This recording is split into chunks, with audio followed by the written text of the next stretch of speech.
फुरान कापनि थाखाय क'क्राझाराव गाहाय आलासि आरो मुख्यमन्त्रि फैदोंमोन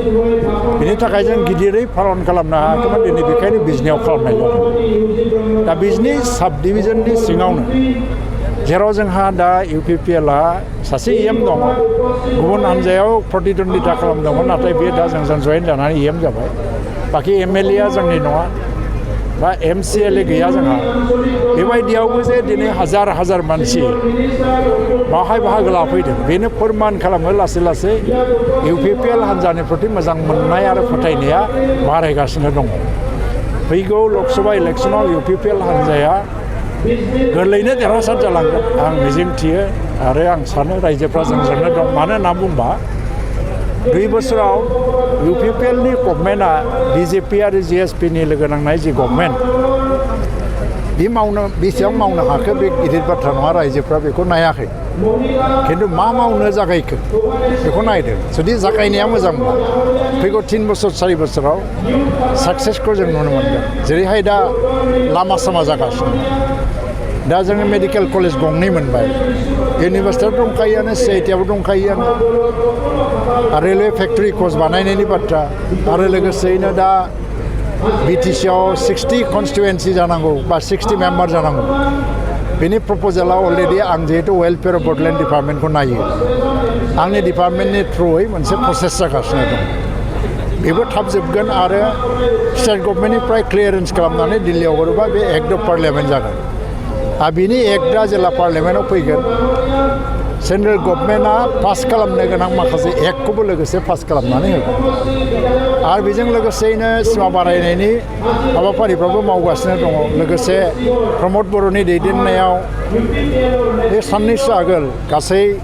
3800टा जि सेल्फ हेल्प ग्रुप गासै मेम्बारफ्रा प्राय 38,000 जायो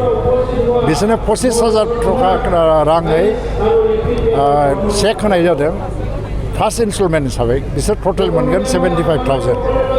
बेनि 25,000खौ फार्स्ट इनस्टलमेन्ट हिसाबै होनाय जाबाय रायजो सरकाराबो मोनसे डिसिसन लादों एबाराव सेल्फ हेल्प ग्रुपनो नङा होगोन सोरनो ग्रुपनि मेम्बारफोर आरो डाइरेक्ट बिसिनि एकाउन्टआव थांगोन 10,000 गासै 4 लाख सेल्फ हेल्प ग्रुप दङ आसामाव 40 लाख मेम्बारफ्रा 10,000 करि मोनगोन आरो बेजों फिसा प्रजेक्ट बानायनानै बेफार बानिज्य खालामनो हागोन बे वुमेन एम्पावारमेन्टनि मोनसे लामा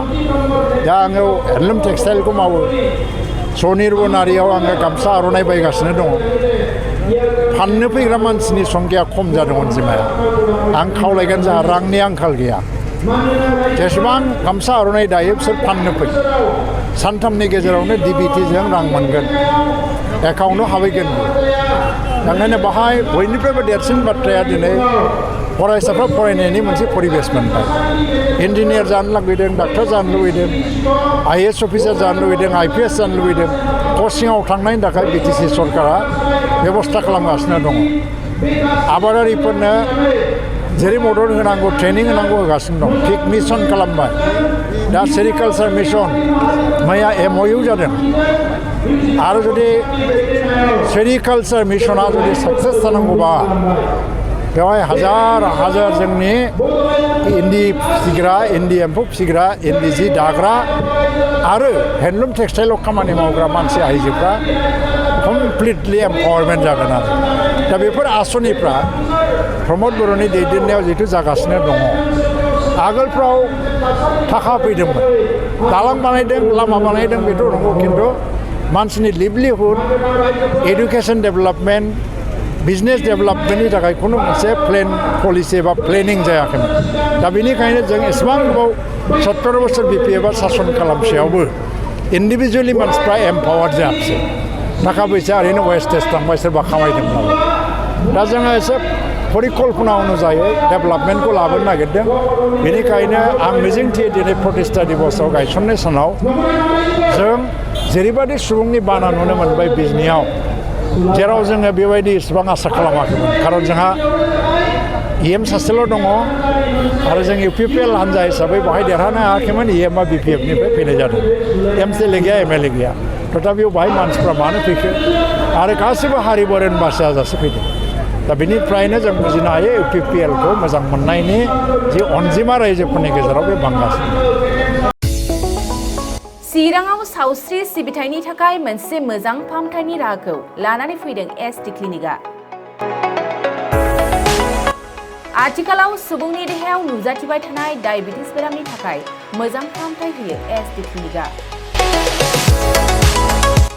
चिरां जिल्लानि SBI काजलगाव ब्रान्चनि लांगोनायाव फसंनाय एसटि क्लिनिकआव डायबिटिस बेरामनि अनगायैबो फाहामथाय होबावगोन लिभारनि जेंना आरो माखासे सरासनस्रा बेमारफोर।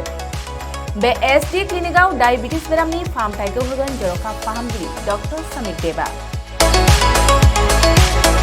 नोंथांमोना फुं आरो मोनाबिलि समावबो बे क्लिनिकआव फाहामथाय लानो हागोन। डक्टर, लेबरेटरि, मुलि, ECG सिबिथायनि खाबुफोरखौ बे एसटि क्लिनिकआव मोनजोबगोन। जुदि एसटि क्लिनिकआव रायजो राजाफ्रा गाव गावनि देहायारि जेंनाखौ फाहामथाय लानोबा नैबे मबाइल नम्बर 7002293924 एबा 9954687226 आव थोंजों मुं थिसननो हागोन।